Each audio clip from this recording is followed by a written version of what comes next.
It was so Phil. I The can't even Survivor tell. specialist, Phil and Alexa are back. Alexa is going on about April the Giraffe giving birth, but this is going to be about episode 8 of Survivor Game Changers, believe it or not. We're not going to just talk about April the Giraffe giving birth. After a mildly eventful week in Survivor World, we are now going to move forward and going to a merge, and we're going to do predictions and power rankings for what's to come and do our darndest to not dwell on what happened. That was an ugly moment for Survivor, and we had an entire podcast about it. Honestly, I feel exhausted from this week because of how much was going on. Survivor was airing on ABC and NBC. That's how much of news this was. So let's move forward with the show we love, and let's talk about the 13 people left and not talk too much about what went down. I think that's at least where I would like to be. I don't know how you feel, Alexa. I mean, I want to talk about April the Giraffe, but clearly that's not allowed. So I think we should just get to these power rankings. Now, I feel the same way. I've read ad nauseum about this, and I've thought a lot about it. And I think we said our piece, and I think it's time for everyone to move on. Yes. Now let's talk about something that came out this week, and I want to talk about this because this is completely necessary, and I think it's changed my life. Mario Lanza put out a Funny 115. Anybody who follows the Funny 115, Mario Lanza does a phenomenal job with that. And he did one about Brad Culpepper. And instead of calling it F you, Brad Culpepper, he called it Thank you, Brad Culpepper. And I think every single person should give that a read because I gave that a read. And then I went and I actually binge watched the first episodes this morning of Blood vs. Water that he was in. I had a very eventful Easter, and that's what I did. And I binge watched the Blood vs. Water episodes that Brad Culpepper is in. I don't know why we didn't like the guy. I really have no idea. And I really wish that I would have done a little bit more research before this season. I've only seen Blood vs. Water once. This is only my second time watching it now. And I kind of fell into the trap of we weren't podcasting at the time. Kagayan came after it, and I just kind of forgot how I just kind of fell into the trap of everybody says Brad Culpepper's the worst. He must be the worst. After reading that and watching that, I actually think Brad Culpepper's going to win this season because on that season, even after he gets booted, all of the favorites are cheering for him and being like, hey, man, we're rooting for Brad Culpepper when he's at Redemption. It's the most ridiculous thing. I don't know how we were tricked into hating him. He does nothing wrong. And read the Funny 115. It's amazing. It's amazing. The Funny 115 is absolutely hilarious. And you could go back on every podcast that I've been a part of, which is obviously not nearly as many as you, but every single time we've talked about this cast, I have either rolled my eyes or kind of sighed whenever we mention Brad. I don't know why he's on the season. I don't know why he's back, all this stuff. And I've really grown to like him this season. I think we all have. And I stumbled upon that Funny 115 on Reddit. And it's hilarious, but it's so accurate. This is a guy who loves Survivor. He loves his wife. He's so nice to everyone who he's around. He's just such a likable person. And somehow I was drawn to dislike him. And that says so much about the editors of this show. They're just incredible. And that they can flip us on a dime. How long did it take us to turn around on him? 2 episodes? As soon as they were talking about the interior decorating, I was sold. Yeah, exactly. And it's crazy when you watch that season. You see that his mistake was that he played too hard. And there's in the premiere, he's sitting down talking to Cirie about, being a teen mom and how if his daughter ever got pregnant, he would love her and hug her and all this. And then it's Vetus is telling him he's a junkie and Brad's consoling him and stuff. And somehow we're supposed to just despise this. I'm telling you, the Funny 115 is so worth the read. It is so good. And it really, I think it kind of helps you when you're watching this season because we're watching Brad Culpepper and people keep saying he's doing a 180. And I've been saying he's doing a 180. And I'm telling you, I had not seen Blood vs. Water since it aired. And I kind of forgot Brad Culpepper was even a person, in terms of Survivor, because it was he was on the second chance ballot. I knew he wasn't coming on. I just figured he's never going to be on again. And then when I heard he was on, I was like, why? He got 15th place. Reading that and watching that, I'm like, you know what? He's not doing a 180. This is just how he is. It's just now he's playing quieter than he was the first time. And without the added element of every time you boot somebody, their loved one is mad at you. That's a big deal. I mean, that is the reason we were painted to hate him. And he can count now. So he's incredible. He can do anything. Yes, he can count now, and that is what's important because we are in a merge where there are 13 people, and he needs to count to 7, which is a big number. So in his season, he only had to count to 5, and he was having a hard time. Now he's Here he getting has his to 2 count to hands. 7. Yeah, now, 2 hands is where it starts getting tricky. But yeah, Brad is still on this season. We have 13 people coming together here. We have another twist coming up because production just can't help themselves right now. My goodness. And that's all I know about this episode is that we have a merge coming and that 2 people are going to miss out on the merge feast. Because you know what? Why not just keep throwing every single twist at the wall and seeing what sticks? Because clearly 18 twists so far hasn't been enough. Let's throw in 19. And what, I mean, we haven't watched this yet, but what gain, what gain do many of these twists have? But what gain does taking 2 people away from the feast have? All it does, you don't make a ton of necessary relationships at that feast. Everyone's just hunting for the idol clue. So you really just take 2 people, you just take the opportunity of this idol clue away from 2 people. But what I think is going to happen here, I think that the 2 people who are going to go are going to be going from different tribes. I think that they're going to take 1 person from each tribe, whether they vote or pull rocks. I don't know how it's going to go, but I think they're going to take 1 person from each tribe. The one gain you can get from this is they can forge a really strong relationship. And if they already have strong relationships, like say somebody like Brad, who made so many relationships last week, if he goes with, say, who's on the other side? Say Zeke, he could go with Zeke, who is like kind of the head of his alliance, but maybe he sits down with Zeke and the 2 of them get together and it's like, you know what? We should work together. And I think if these people have connections and maybe you get an outsider or something like that, there is a lot of potential here, but I have to see it. I really do, because this is just another twist where I'm like, oh my God, here we go again. And it like you said, it really depends on what they do with them. You made a good point. The 2 of them could form a good bond. That's assuming they're together. What if they put them keep them on their beaches, or they could maybe send them to camp and do the token chains. You can either like help out at camp or get an idol clue, or in my ideal universe, they put them on the exile boat and Cochran comes back. Yes, Cochran comes back to tell both of them how to do it. What I worry here is... God, I hope it's Ozzy and Cirie. Oh, yeah, right? Ozzy and Cirie are sitting there and Cochran comes in to tell them how to play the game. Maybe this one's bad. Maybe this time you get like a bad player. Maybe like Colton Cumbie comes back to tell you how to play the game. Watch. Goodness. I'm telling you, when you watch him quit again today, it really brings something to your heart. Wild. But the person this could hurt the most is Debbie, because she's been telling everybody she went to Exile Island. Nobody knows that she went and sat on a boat and it was paradise. And if these 2 people go to the exile boat, all of a sudden, this looks really bad for Debbie, because they're going to be like, wait, Debbie lied. Somebody's going to know Debbie lied.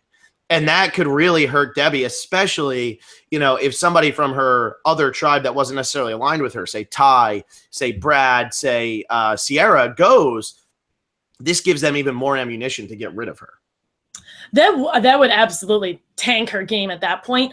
The reason, I know I just said that they could go to Exile Boat, and that would be a good bookend to the concept of the Exile boat, whatever it is. But it was such a positive. She got food. She got like an overnight. She got advice. She got this advantage. She got so much good. So for it to come back and haunt her would be a good storyline, but I think because there was so much good about it, they wanted to keep that as a positive only twist. So to put other people on it would severely screw her up and then put her at a disadvantage. Yeah, it was her decision to lie about it, but I think they made it with the intention of, okay, the person who goes on Exile Boat is going to lie about it. It is going to be their little secret.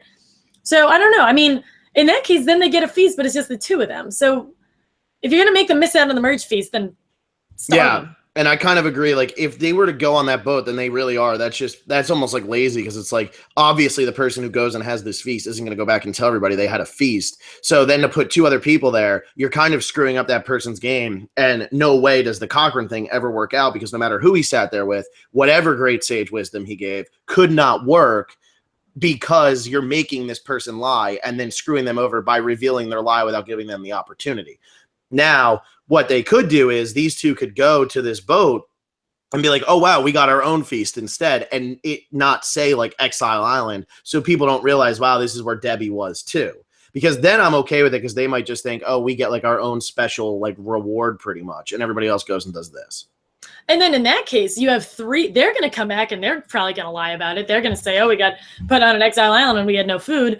And then you have 3 people lying about it. That would make it a little more exciting. But I don't know if they would do the exile boat just in a slightly different version. I feel like they would go either the distance with it or just not have it at all. Exactly. I kind of agree. So, well, anyway, this is going to be a 2-hour episode. So it is going to be back to back, which, so it's 2 boots. Which is always tough when it's a merge, and then we have to do power rankings based on a merge, and now we have to do power rankings based on a merge and the fact that there's 2 boots. So that's going to be fun. We have this twist like we just talked about, and I once again am sitting here and I got to do Eliminator still because I'm still in that. 5 weeks later, but so I'm going to start off my power rankings, and my number 1 and my number 2, I go Ty, and then I go Troyzan. And I'm using Ty as my eliminator because in a double boot and a merge, I want to be as safe as possible. Ty has 2 idols, and I really think Ty's going to end up on the wrong side of the numbers probably, depending which side he stays with. If he stays with the Zeke side, I think he ends up on the wrong side of the numbers. If he goes back over to Brad, Culpepper, and Cirie, I think he's on the right side of the numbers, and he can go either way, and he has 2 idols. I just don't see Ty blowing it here because nobody knows he has the idols either. So I say Ty at 1, using him as my eliminator. Troyzan at 2 because Troyzan's not the biggest threat out there, and he has an idol. And I think Troyzan's another one who's kind of in the middle. And I think he's going to be with Brad and Cirie and Aubrey and Cirie. I think that's going to be the alliance. But Troyzan could go the other way if he really wanted to, even though he doesn't like those people. And he's going to know if he's on the wrong side of the numbers that Zeke, or that Ozzy, Andrea, Zeke, even Cirie, if somehow she goes back to the other side, they'd be going after him, considering they don't like him, and whatever. And he has the idol, so I think he'd be okay. I just don't see either of them going in these 2 boots. And this is a weird merge situation to go into because we have, like we've been saying, we had Brad and Cirie. They've been our couple for this entire season, but we had the like Ozzy, Andrea, Sarah crew that was fractured for the past episode and then possibly brought back together because of what happened. And then we have this Aubrey and Cirie just now hopping on with Brad and Cirie. And all of these are very questionable, and it's weird to only know of one real alliance that has 2 people in it. So it's that, obviously that makes it so much more difficult. I go Cirie at my number 1 and Troyzan at my number 2 for very similar reasons. The only reason that I have Cirie at number 1 is because her advantage is relevant to the first episode of Wednesday.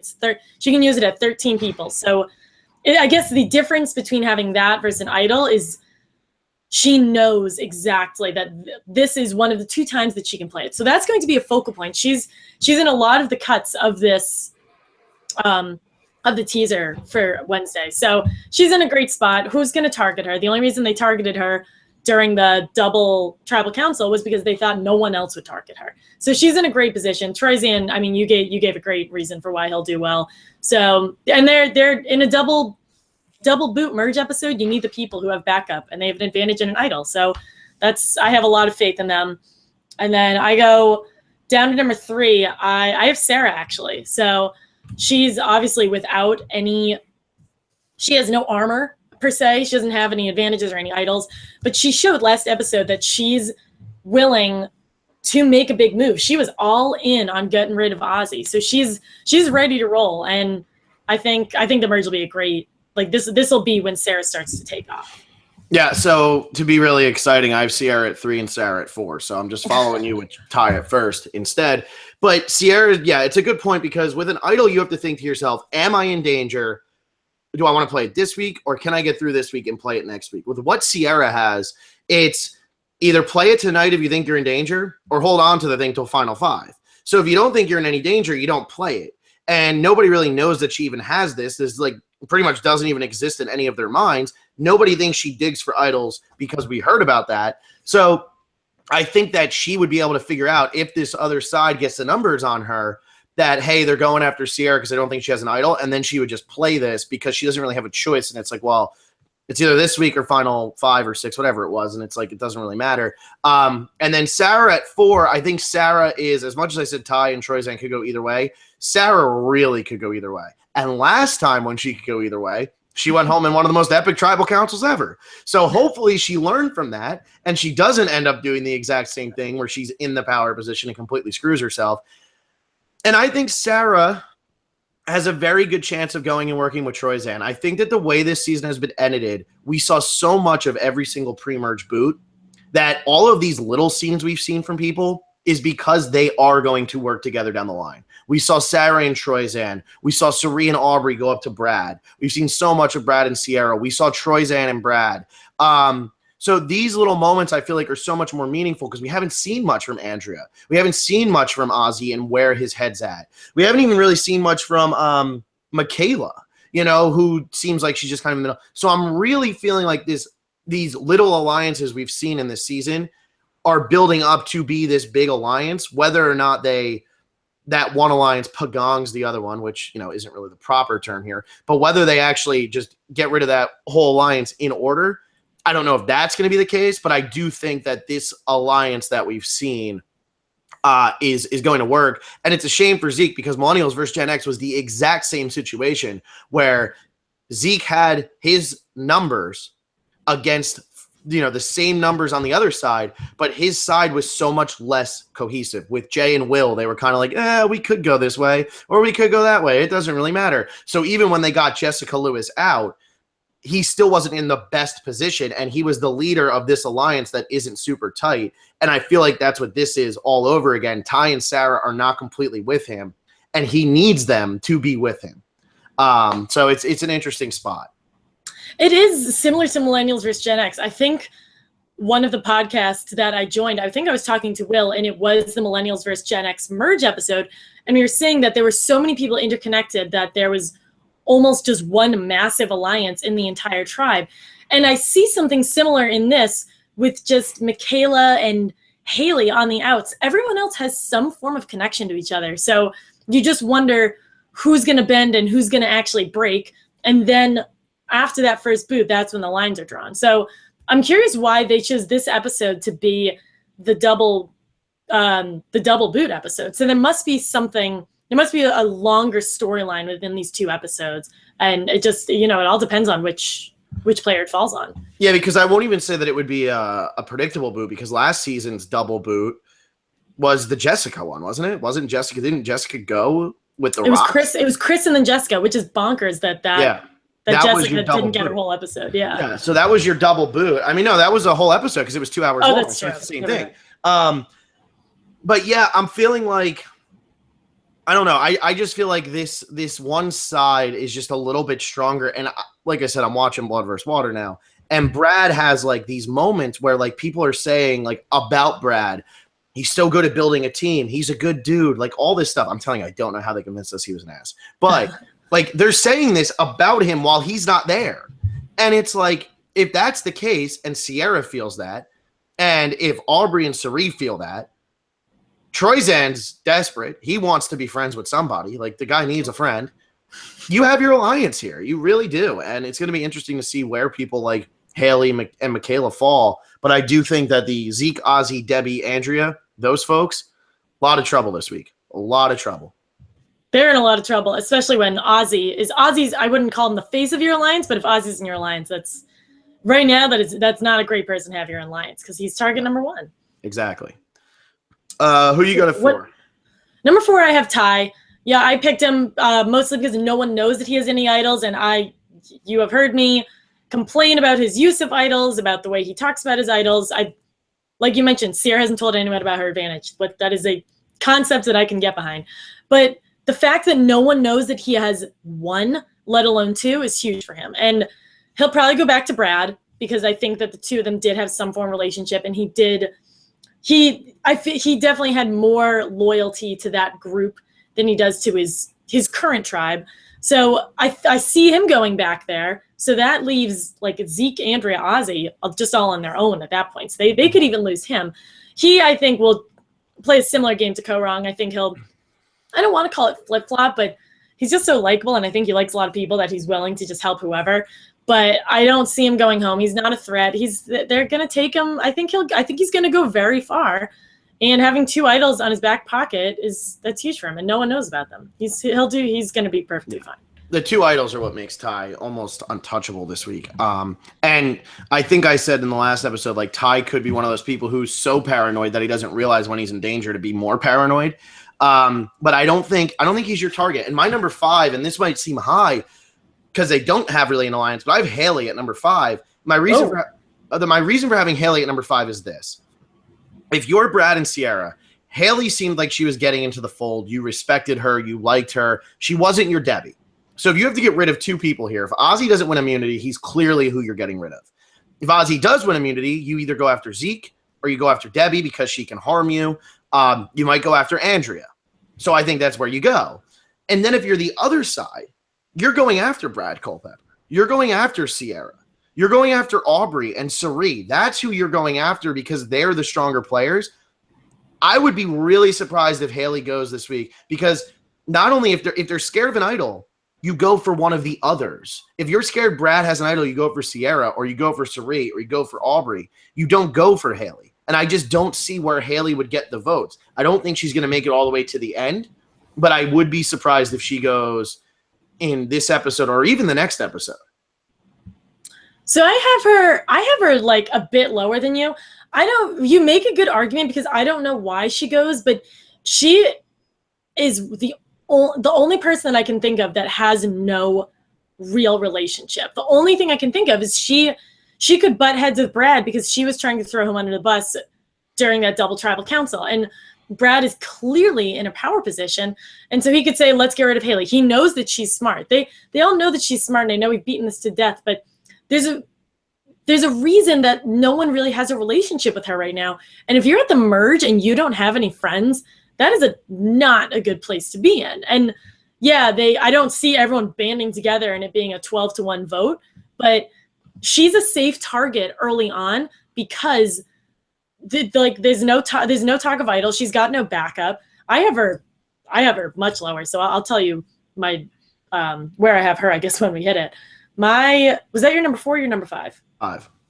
My number 5 is Aubrey. So and that's higher than I expected her to be. But for some reason, she isn't seen as a threat. And looking at this cast, you'd think that Aubrey is one of the bigger threats.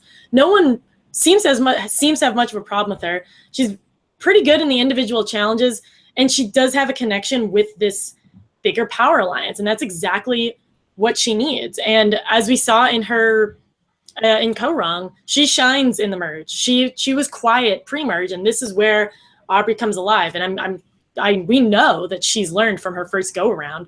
I think she's in a really, really good position, which is an odd thing to say considering that she doesn't have much of a major alliance. Well, and the thing is, I think that she started to get into a major alliance for the first time last week. And the thing is, Cirie is her shield because her and Cirie play very similar games, and Cirie's going to be seen as a bigger threat than Aubrey pretty much 100% of the time. I'd be really surprised if people start saying we got to get rid of Aubrey before we get rid of Cirie, because I think Cirie sits at the end, she wins 100% of the time. If Aubrey sits at the end, it's not a guarantee. We saw that once already. So I do think that she's kind of got a shield in Cirie. I have her at 7. I have Michaela at 6. So just to keep it going with my 2, but I think Michaela and Aubrey are in a similar spot where they are the only 2 surviving members from what was possibly the greatest tribe ever assembled in Sandra, JT, Malcolm, Varner, Aubrey, and Michaela. And now it's only Michaela and Aubrey left. That's all that's left. And I don't think they have many places to turn right now. And I don't know where Michaela's going to go, but Michaela and Haley and Aubrey all kind of feel the same to me, where it's like, why would you go after Michaela? She doesn't have an allegiance to anybody. She really doesn't even know anybody. Everybody that she was aligned with is now out of the game. And her and Aubrey didn't get along. But does Michaela go back to Aubrey and be like, even though I didn't like you, I have to work with you because I don't have a choice? And Michaela kind of did that in Millennials vs. Gen X. The people she didn't like, she still worked with them. You know, as she voted with Figgy. I mean, It's Michaela. She's just loud, but she still plays the game. And I'm interested to see where she ends up here, but I don't see her being targeted. Aubrey, I have at 7 because she could be targeted more likely than Haley or Michaela, I think. Yeah, Haley and Michaela I was pretty funky on because they're the only people that are floaters right now. I have Michaela at, let me see where I have her. I actually have her a great bit lower. My number 6 is actually Zeke, and I struggled with where I was going to put him. He's in such a unique situation, and I think I'm going out and I'm going to say I don't think he can win because I think people will know to get rid of him before the final 3. But that being said, I think he's in a fantastic position right now, not because of pity, not because of what happened, but he showed a leadership quality in what happened the last tribal council. And that is a very fractured alliance right now, and they need a leader. And Ozzy isn't going to be the kind of leader that they need in a merge situation, in a head-to-head first tribal council group of 13. And I think Zeke can rise to the occasion for that. And he has clearly proven himself, and people have given him the respect that he commands with how he plays. And I think he's in a really good position. He could wrap in Michaela. The only person that I could see Michaela working with is Zeke. I don't see Michaela and Aubrey working together because they just don't seem to like each other.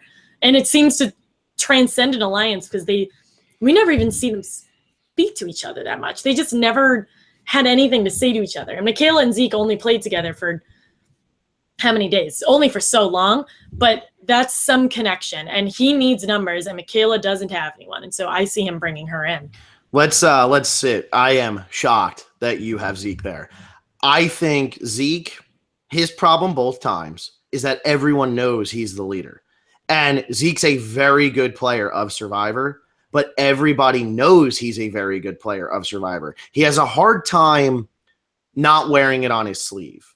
And I think that's where the problem comes with Zeke.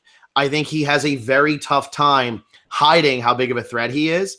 And I think other than Ozzy, from that tribe, Zeke is the next most dangerous, and people are going to look at him as the leader. And I really think Ozzy wins immunity. Zeke is in a lot of trouble. He's in a lot of trouble. I cannot believe you have him at 6. Maybe this is why I'm still in the eliminator game. That's all I'm saying. Oh my gosh, that was low. But how do these people know he's a good player? How many tribal councils has he gone to? The only person who's seen him play is Michaela, and she's only seen him for so long. These people, Zeke hasn't. He's kind of in that Cirie and Andrea and Ozzy situation, in that things were going so well for so long that he didn't need to overplay. And he probably will overplay again because he's, like you said, he's very intelligent. He's a very good Survivor player, and he makes that known. But we're not there yet. He hasn't had to make that known yet. But what happened, and from the very little actual Survivor talk that we got from Varner in his exit interviews, the very little Survivor talk we got, he said every time he had a conversation with anybody, Zeke would just appear. Zeke was always there. Zeke's aggressive. Zeke's a very aggressive Survivor player. And I think it does come across. It doesn't seem like it because he's only been to these last 2 tribal councils. But Zeke is a very aggressive Survivor player. And it seems like him, Ozzy, and Andrea do have an alliance here. And that seems like that's what's going to be moving forward. And I do think that somebody like Ty realizes he's not really in there. Sarah knows she's not in there. And I think Sarah is somebody who she wants to be the villain. What's more villainous than what happened last week, and then you turn around the next time and say, got to get rid of you? But I read that he was just like creeping around in every conversation, which is a very funny visual to think of. But he never came up as an issue. I mean, Varner, when he was when they were on the beach, he was like, oh, Zeke and Ozzy have this thing, but he was aiming it at Ozzy, not at Zeke. Zeke is an aggressive player. Yeah, but if Ozzy wins immunity, which is very likely. But I don't see them target. I mean, there's a reason we haven't seen any Andrea. And I know I've been saying, oh, it's a returning season, they're not going to give anyone a purple at it. But yeah, maybe you hit Andrea. Maybe. Who do you got at 7? I definitely have Andrea a little bit lower because I think she could be in trouble. Where's my 7? My 7 is Haley. I have her right down the middle. She's got no alliance. She's got nowhere to turn. Someone's going to snatch her in. I don't know who, but I don't see her going home, but I don't think she's super safe. She could get hit by a straight bullet. I don't know why, but I don't have a lot of confidence in people who don't have any form of alliance in a merge. So that's why I have her smack down the middle at number 7. Okay. I mean, it makes sense. And now I'm at the people who I actually think could go home this week. These last 6, I actually think could go home. That's why I'm really surprised you had Zeke where you did, because I think Zeke is one of the people who really could go home. But my number 8, I have Cirie. And whoa, you have her high. Yeah, well, here's my reason. I think she's on the right side of the numbers. And I really think, yes, we look at strategists, and that happens a lot. But we're used to the strategists being big threats post-merge. But I think right now there's so many, as much as we're looking at this as we lost most of the big threats pre-merge, there are people who are left. You have Brad, you have Zeke, you have Ozzy, you have Aubrey, there's a lot of people out there who are good Survivor players. And I think Cirie, for not having to go on to Tribal Council, she hasn't shown where her allegiance is. And I think that helps her because nobody's assuming she's on one side or the other. And Cirie kind of gets to pick, do I go with that side or do I go with that side? And that's a good position to be in right now, because I don't think either side is going to try to target her because they're going to try to weaken the other side. And I don't think people necessarily realize if Cirie is in with Brad, everybody from the other side does not realize Cirie is in with Brad. I have Cirie. I think she's my number 13. Cirie is my dead bottom. Wow. And I guess I'll give my counterpoint now. I know we're hopping all over the place. She is in 2 alliances, but the way I see this going down is Brad's side targets Zeke and Zeke's side targets Brad, and they're going at it. And then someone goes, oh my God, Cirie Fields is still here and has no idol. She's got no immunity. Why are we letting her play? And they just turn around and just get her. She's not going to, I don't see her winning an individual immunity, especially the first go around. I have her so low. And yeah, she's in 2 alliances, but I fear that they will just turn around and say, wait a second, we've gotten rid of so many threats. And even at the most recent Tribal Council, they were talking about threats before this whole thing happened. And now there's only 2, Cirie and Ozzy are left. And Ozzy has protection in these individual immunity challenges. And Cirie's only protection is her social game, which has done so much good for her. But I fear it, especially when this is her first Tribal Council. Jeff's going to bring it up. Yeah, absolutely. And I can't really say that I feel like Cirie is completely safe. I just feel like right now, like I said, that we've heard about these little alliances, and we've only really heard that one side. And then we heard the Ozzy, Zeke, and Andrea. We've heard so little from Andrea and Ozzy, and until last week, we really hadn't heard all that much from Zeke, or the last 2 weeks, we hadn't heard all that much from Zeke. So I'm sitting here saying, they're going to get Ty. They're going to get Sarah. It's not even going to matter where Haley and Michaela go. They have 7 people, and Cirie is a part of that 7. I just think it's going to be really hard for them to get rid of Cirie this week. God, I hope so. I hope I am so incredibly wrong, and Cirie goes on and wins it. That's my ideal situation.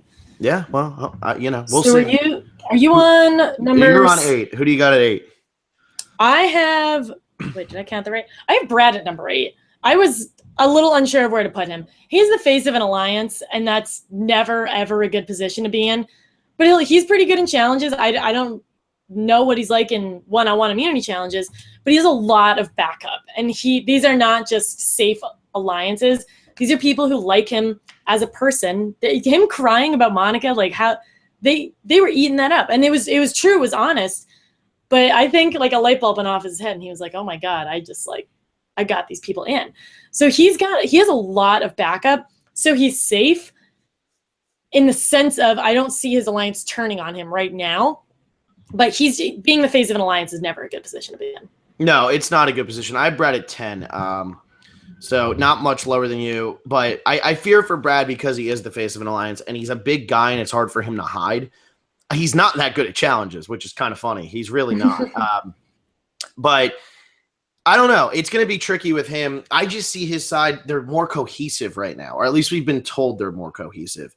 And so I think Brad's going to be okay this week, but I have him at 10 as the lowest from that alliance because they could also make it out of the first one alive, fine, get rid of, say, Ozzy, and then Cirie comes around and says, I don't want to work with them anymore, Aubrey, we should flip to the other side, get rid of their biggest dog, and kind of do the Will Wall back and forth thing, whatever he called it, the pendulum strategy. It's something that could happen, and I don't necessarily think it's going to, but it could. My number 9 is Andrea, and I know she's been pretty much invisible So that's why I don't think that she actually goes this week, because she's been invisible. I don't necessarily think she's going to get more screen time, but normally people who go at the merge are very visible characters, or they've at least had a consistency to their edits. And Andrea really hasn't. So I think Andrea is going to be safe this week. I don't think she's much longer for this season. I don't think she's ever going to get play a really big part in it, because if she was, we would have seen more of her by now. But I have her at 9 because I just don't think this is the week. I have Andrea at number 10. I have something similar to her. My number 9 is Michaela, and I'm really excited to see her in an individual immunity challenge. I know we've been talking about that for weeks now. So that will definitely be a good advantage for her. She's a number in these, in these two conflicting alliances. The Zeke alliance needs a number, and like I mentioned earlier, when I placed Zeke where I did, he has some form of connection to Michaela, and that could be her in. My fear for her, the reason I have her so low, is because she is a very strong personality. She doesn't have an alliance, and that, combined with being a challenge threat, is not a good position to be in this early on in the merge. Yeah, and it's crazy to think Michaela could actually be a GOAT if her personality keeps coming across as aggressive and abrasive. People might look at her and say, that's a GOAT, let's keep her around for that. But if she gets too good at the challenges, nobody's going to want to keep her around, because that's just scary. Yeah, that's a good point. If she makes it to the end, I hope there is some form of arc for her, because I think the arc that we are getting is, okay, we have the very aggressive Michaela that we saw in Millennials versus Gen X, but we've seen her be able to dial it back. So I hope that is the story she's able to tell at Final Tribal Council, assuming she makes it. All right, so you had Andrea at 10. Do you have much to say about Andrea or no? Not really. I wrote down the word stray bullet. She's, she's kind of in this minority, and I had been saying that I don't think people are going to get an invisible edit, but the fact that her and Cirie, we've got nothing from them, and I know Andrea is not one of these legend players that came back, but she's pretty popular in the Survivor community, and for us to be getting nothing, that's a little funky. So she might get hit by one of Ty's idols. I don't know. I think she's in a rough spot. Yeah. We will see here what happens with that. Anyway, my number 11 is Zeke. I talked about Zeke. I think Zeke's in a lot of trouble this week. I just think, and I'll kill my rankings here, I got Debbie at 12 and Ozzy at 13. The reason I would not have put Ozzy at 13 if it was one boot, because I think Ozzy wins immunity. But he's got to win 2 immunities this time, because I don't think he's on the right side of the numbers. And that's hard to do when these challenges have gotten more and more obscure every single time. Turn into a puzzle can always be the equalizer, or roll a ball, or do something. And they're just not the way they used to be. And even when you watch South Pacific, the Redemption Island duels, those are way more geared towards actually being some sort of talent. And these immunity challenges we've seen recently, it comes down to some dumb luck sometimes. So I do think that Ozzy is in a lot of trouble, and he's going to go this week, whether it's in the first hour or the second hour, but I do think it's more likely to be the second hour. I put Debbie at 12. I already kind of talked about the boat thing that could happen. I don't think that's going to happen, but it could. But I also think Debbie's loud. She's crazy. Ozzy and Zeke can both win immunities. And if Debbie is vocally against Brad Culpepper and Brad has the numbers, Brad's going to get rid of Debbie as fast as possible, because she's already proven to be disastrous to him. He doesn't need her. So I could see her going for that reason. Yeah, I go Debbie 11, Ozzy 12, Cirie 13, and I've already mentioned Cirie. Debbie, I make the same point with the Brad Culpepper thing. She's in a position, she's in a bit of a floater position too, because who is she allied with? She doesn't really have any allies, but she's not a follower. That's not the way she plays the game. She likes to be in control, and that's a perfectly fine way to play. But when you're in a position of being a possible swing vote and going head to head with the face of the major alliance, that's just a recipe for going home. She has no idol. She has no alliance. She's going head to head with the biggest guy in camp. Things aren't looking so great for Debbie. And then Ozzy is pretty self-explanatory. He's got to win 2 immunities, like you said. He's in the minority alliance, and he's likable. He's working well with his team, but it's not just his team anymore. He's about to play with a group of people he's never played with. Yeah, exactly. And he has not played with a lot of people that are still left in this game. I know that Tavua tribe is all still here. With Sarah and Troyzan, Ozzy, Cirie, Zeke, and who's the other one? Can't remember. Andrea. There you go. So they're all still here, and he did start out on the tribe that has 9 people left in the game, but not playing with Aubrey, not playing with not really playing with Brad. I mean, when you're only with people for 6 days and you never go to tribal council, it's hard to forge a real relationship there. And I think that's going to hurt Ozzy because he hasn't really had a chance to play with these people. He's just lived with these people. And there's a big difference when you go to the tribals and Ty pulls a move like give an idol to Sierra. Big reason for Ty to continue to work with Sierra as soon as he gets the opportunity, as opposed to continuing to work with Ozzy. He hasn't really had to do anything with Ozzy. Yeah, exactly. I think unfortunately, Ozzy's only saving grace is that he can probably win out immunity until the final tribal council. Yeah, exactly. All right, well, that's our power rankings. Let's do quick updates for prop bet and boot list. As well as for power rankings, I'm beating Alexa 67-66 because I didn't put Varner at last place. So you gained a point on me. Prop bet, it's FVN with 16, Spooky L 15, Kevin Smith 14, Valerio Beretta 13, John Tyree 13, Jeff Steinberg 13. Then there's 15 people at 12, so I didn't write them all down, but there's a bunch. Alexa's winning that one, 11-10-4 over Will and I. Will has 10, I have 4.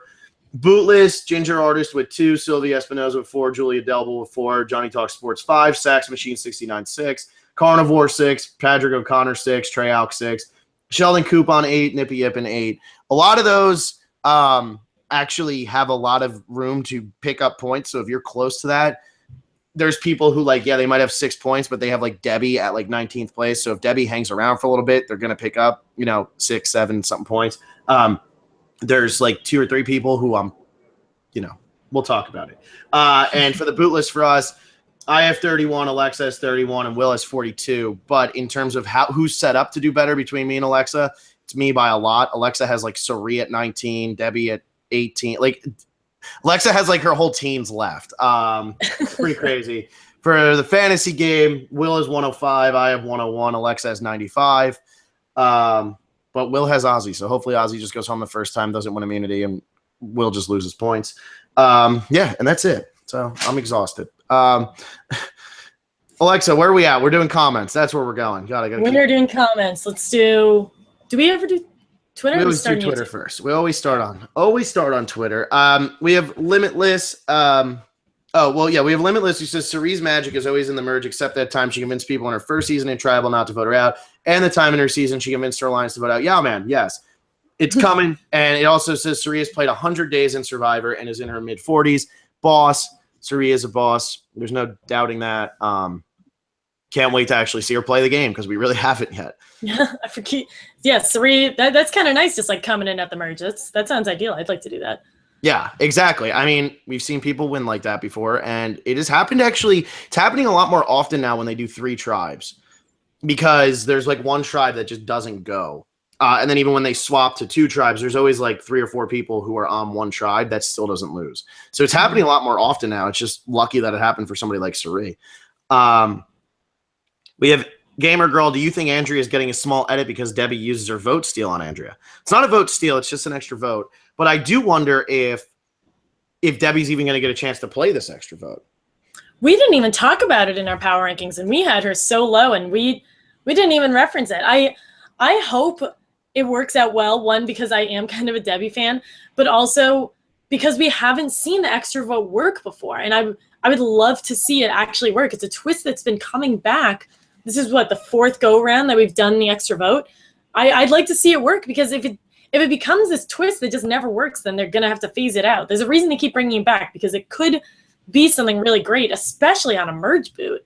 So that was shame on us for not factoring that in. Yeah, we didn't factor it in, and I'm looking at it now. I still don't think it's going to take an effect, though, because I think we have a solid 5 against a solid 4. We have Brad, Sierra, Troyzan, Aubrey, Cirie against Zeke, Ozzy, Debbie, Andrea. I don't think Haley will ever work with Debbie, so Haley you can put over with Brad, so that's 6-4. Sarah. Haley tried to work with Debbie when she was on the bottom at Yeah, but she's never going to work with Debbie after the way Debbie flipped out. Debbie will never work with Haley. Let's put it that way. Okay, yeah, we'll flip it that way. It's never going to happen. Sarah seems like she's going to go over and she wants to work with like Troyzan. She doesn't want to work with this, whatever. She was ready to get rid of Ozzy last week and didn't get the chance. So that's 2 more. So you're already at 7-4. If Debbie used her extra vote, it's 7-5, and then you have Michaela and Ty. I don't see Ty doing it. So I think that even with Debbie's extra vote, I think they're in too small of a position. I think she'd have to use it as a selling point to be a part of an alliance. I guess that's what gets her in somewhere. Maybe if they actually use it, maybe she hooks into an alliance and then uses it later when there are just less numbers. But yeah, I don't know. Clearly, the fact that we even forgot about it or didn't mention it shows how much effect we think it has. Yeah. We have Gamer Goes says, what if the jury twist is that they're changing the way the jury votes for the winner? Don't know how that would work though. I don't know how that would work either. Yeah, I guess how would you vote for? I don't know. Yeah, how do you switch that up? I don't know. Maybe Debbie can use her extra vote when she's on the jury. What a twist. That would be terrible. Brad Culpepper loses by 1. Yeah, because Debbie hates him. I don't know. It'll be interesting to see there. Jimmy O'Connor, I have a feeling Ty's idols will come into play Wednesday night. I think Brad is in trouble because of that. See, I don't think Brad's in trouble. I think Ty will go back to Brad because Ty likes working with the alpha males, and Brad's not mean to Ty. And then you have Cirie too. And I think Ty's going to go back to them. So I don't think Brad's in trouble. I think that's what makes it even harder for the other side is you have a guy who has 2 idols. And I don't think he works with them. I really don't. I don't think Ty wants to work with. It doesn't seem like he was really tight with them. He didn't really forge a relationship with them all that much. Plus, the last time we had a tribal council that involved Brad, Ty, and an idol, Brad pointed at who Ty should give the idol to, and he did it. So I think Brad and Ty have a pretty good relationship when it comes to using idols. Yeah, definitely. Oh, another reason why Debbie's going is Aubrey and Debbie hate each other. Or Debbie hates Aubrey, Debbie hates Haley, Debbie hates Brad. I saw that in the chat. That was good. Yeah, that was good. Whoever brought that up. It's like obvious. Yeah, Debbie's in trouble here because she doesn't give herself much opportunity to work with people. Reality Fanatic, in Michaela's T video, she said, watch this week's episode. Something great happens. We finally did it. What is that referring to? She makes the merge. She said we finally did it? Yeah. Yeah, she makes the merge. That's huge. That's a huge accomplishment. And I think that's what she's referring to because last season she got 14th place. So I think that's probably what she's referring to. Who knows? Giovanni Oriana, now that Cirie is in the merge, can we finally see HB again? That's all anybody wants. That's all where were they on Blood versus Water? I know, right? I wonder if Cirie was asked. She probably was. I don't know. I feel like she's probably just asked for every single return season. Pretty much, yeah. I would not be surprised at all. Yeah. We have Giovanni Oriana where it says, does Zeke see Ozzy as his Chris? Maybe. It's definitely like a stronger guy who looks a lot more intimidating and could come across as much more intimidating. And yeah. And in this kind of situation, Ozzy is a bigger threat than Chris was because he's Ozzy. So you want to talk about a meat shield? Ozzy's the perfect shield for you. Yeah. Giovanni Oriana, were we robbed of seeing a Brad Troyzan alliance in Cambodia? We were. They would have worked together in Cambodia, but we were robbed of a lot of things in Cambodia. It's impossible to get all of those people on that cast, which is a shame. But we're going to see Brad Troyzan at least to do something either together or against each other coming up. Yeah, and hopefully it's just Troyzan constantly commentating on everybody crying and being like, I'm about to get there, guys. It's coming. Here it comes. I swear. A singular tear. It's going down. Splashing water on his face. Yeah. My God, Troyzan. I'm actually curious because we really haven't seen Troyzan go to all that many tribal councils either. He went to the first 2. He didn't go once on Tavua. He hasn't gone since he's been on that other tribe. So we've only seen Troyzan go to 2 tribals. And it was 2 tribals that he was never in danger of and never had to be in control because it was the Sandra Tony show. And that was it. And Cirie put such a target on our back. So Troyzan, I'm curious to actually see play the game because in his first season, he had to play the game from day 1 and he hasn't had to here. Yeah. God, I keep forgetting Sierra's on the season. Yeah, she was, believe it or not. Pavlos Cia Perez. I noticed that Monica was leading the charts pre-merge in Blood vs. Water. Do you think they are getting the same edit? Question mark. Soulmates. Yeah, it's interesting how positive Monica's edit is pre-merge in that season. So I haven't actually gotten like all the way through, but I know Monica starts getting a lot of hate. I think the Culpeppers just got a lot of hate in that season. And watching it now, I'm like, man, we were wrong. It's like it's like watching Jerry Manthey again. She's not that bad in Australia. She's not that bad.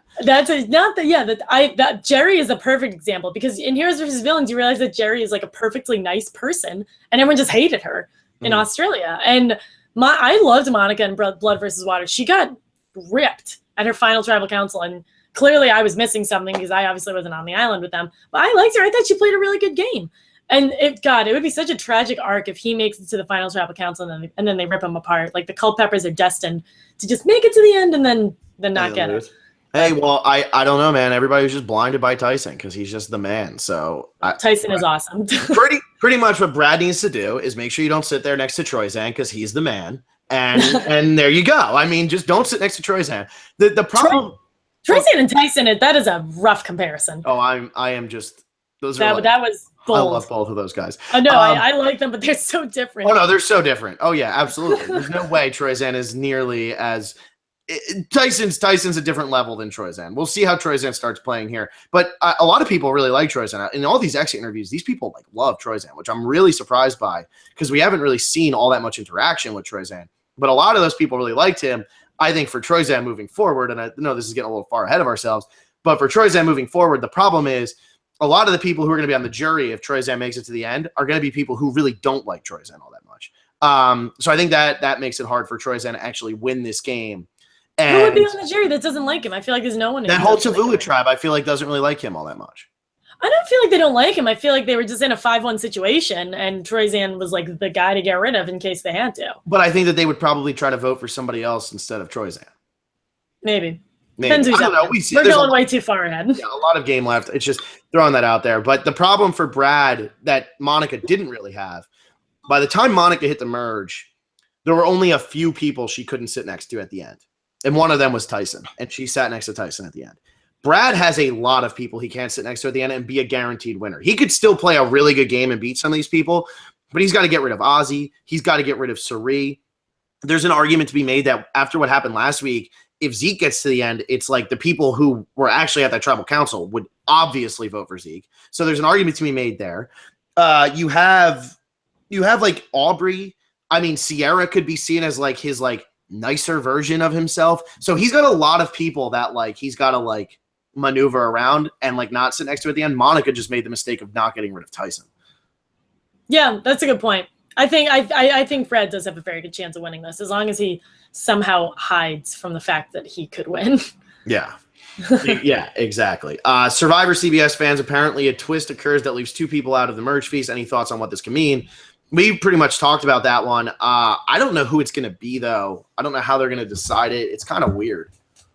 Yeah, I don't know. Maybe they it'd be super cruel and kind of funny in like a sadistic way if they merge, everything's great, they go to the feast, and then they have to open something up and they have to like vote 2 people off. That would be cool. I would be okay with that.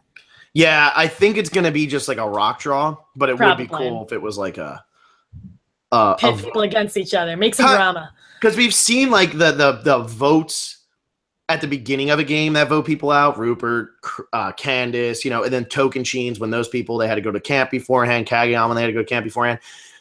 And maybe, would they ever do that at the merge where it's like vote somebody out right here? Actually, they're just going to Exile Island. They're going to be back in the game. But boy, did you just show your hand? I don't think they would ever do that, but they could. I don't know. They've clearly done worse.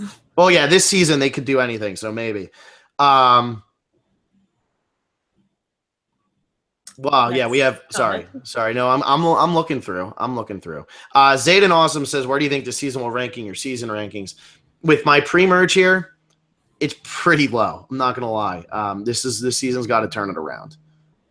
I have no idea. I need it to end, and we said I need it to end. I know, yeah, that came out really wrong. I need it to end in order to make a full assessment.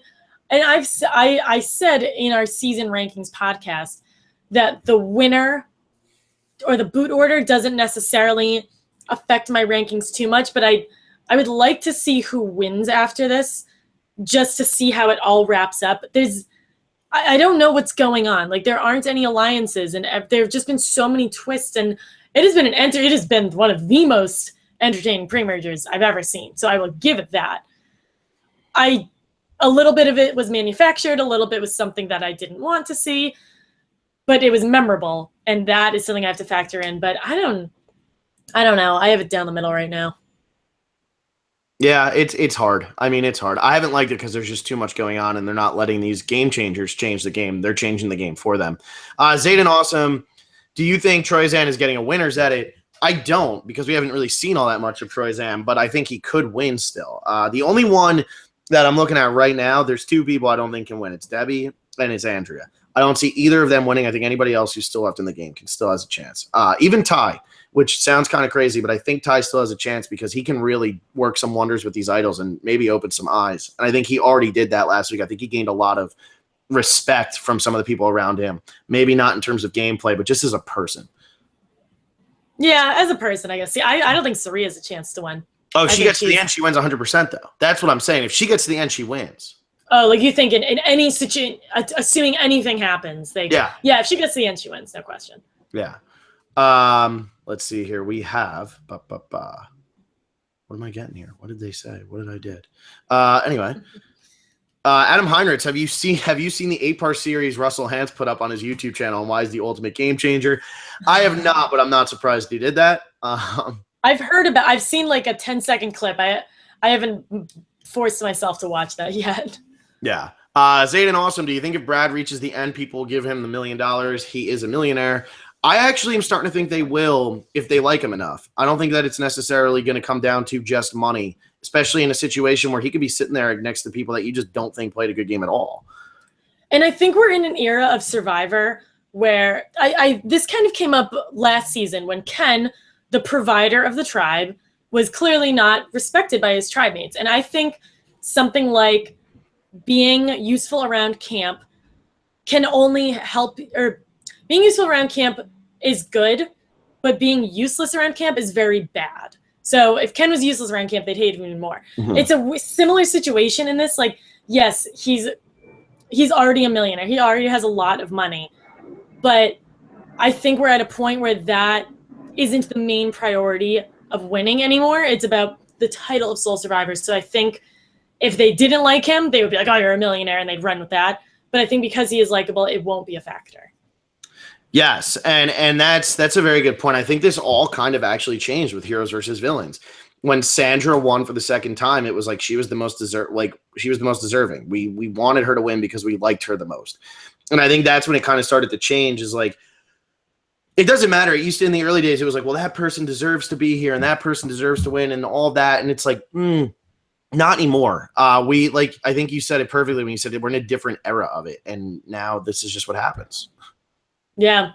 I don't know. I don't see it being too much of a factor. But if you have someone up there with a story, like I can't think of anyone off the top of my head, but if you have someone with a story, then they'll run with, oh my gosh, yeah, they do need the money. It depends on the angle you're playing. Yeah. Jumping over to YouTube, like I said, we're not going to talk so much about last week. In fact, we probably won't talk about it all.